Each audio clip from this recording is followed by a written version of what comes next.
આ તરફ દેશભરમાં વરસાદી આફત ઓછી નથી થઈ રહી, જો કે ગુજરાતમાં એવું તોફાન નથી આવ્યું એ ગનીમત છે, પરંતુ આવનારા સમયમાં આપણે ત્યાં વરસાદ કેવો રહેશે એનો ચિતાર હવે પછીના અહેવાલમાં જોઈ લઈએ.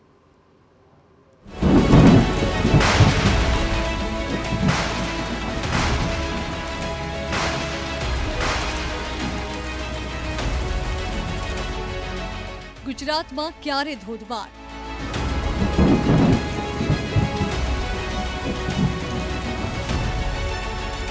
આગામી દિવસોમાં કેવો આવશે વરસાદ?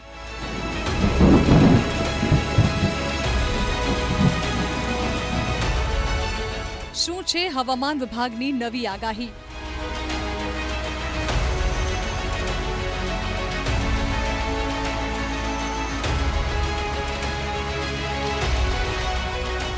રાજ્યમાં છેલ્લા 72 કલાક કરતાં વધુ સમય થઈ ગયો, જો કે ધોધમાર વરસાદ ક્યાંય પણ પડ્યો નથી. જુલાઈ મહિનામાં મુશળધાર મહેર જોવા મળી, પરંતુ ઓગસ્ટમાં હજી સુધી જોઈએ તેવી મેઘમહેર નથી થઈ.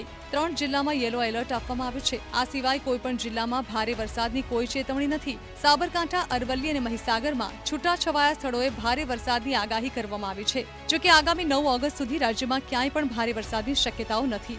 રાજ્યના તમામ જિલ્લામાં છૂટાછવાયા સ્થળો પર ગાજવીજ સાથે હળવાથી સામાન્ય વરસાદની આગાહી કરવામાં આવી છે. Light to moderate rain expected है गुजरात में, जिसमें scattered to fairly widespread distribution की उम्मीद है. और डे 1 में येलो अलर्ट रखा गया है नॉर्थ गुजरात रीजन के लिए, जिसमें साबरकांठा, अरावली और महीसागर डिस्ट्रिक्ट्स हैं. और अगर कोस्टल की बात करें तो डे 1 में 15 से 20 किलोमीटर नॉर्थ रखी गई है, means both north Gujarat coast और साउथ गुजरात कोस्ट के लिए.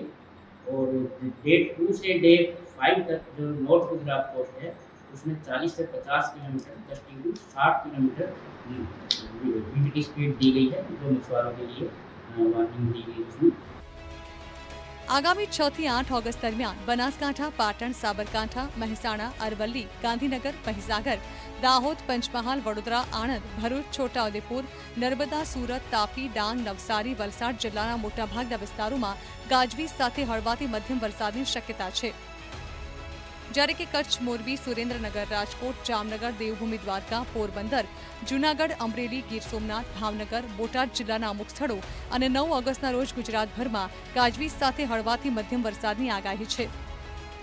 રાજ્યમાં છેલ્લા 12 કલાક સુધીમાં 51 તાલુકામાં વરસાદ નોંધાયો છે, જેમાં સૌથી વધુ સાબરકાંઠાના પ્રાંતિજમાં 1.18 ઇંચ વરસાદ ખાબક્યો છે, જ્યારે કે અન્ય 50 તાલુકામાં 1 ઇંચથી ઓછો વરસાદ વરસ્યો છે.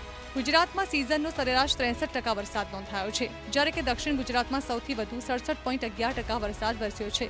કચ્છમાં 64.16%, ઉત્તર ગુજરાતમાં 65.47%, પૂર્વ મધ્યમાં 64.87%, સૌરાષ્ટ્રમાં 55.11% વરસાદ નોંધાયો છે.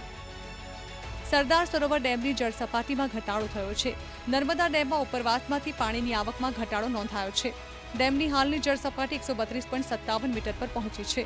છેલ્લા 24 કલાકમાં જળસપાટીમાં 1 મીટરનો ઘટાડો થયો છે. ડેમમાં અત્યારે 79.89% પાણીનો સંગ્રહ છે. ડેમના 15માંથી 5 દરવાજા બંધ કરાયા છે. ડેમના 10 દરવાજા 1.75 મીટર સુધી ખોલાયા છે.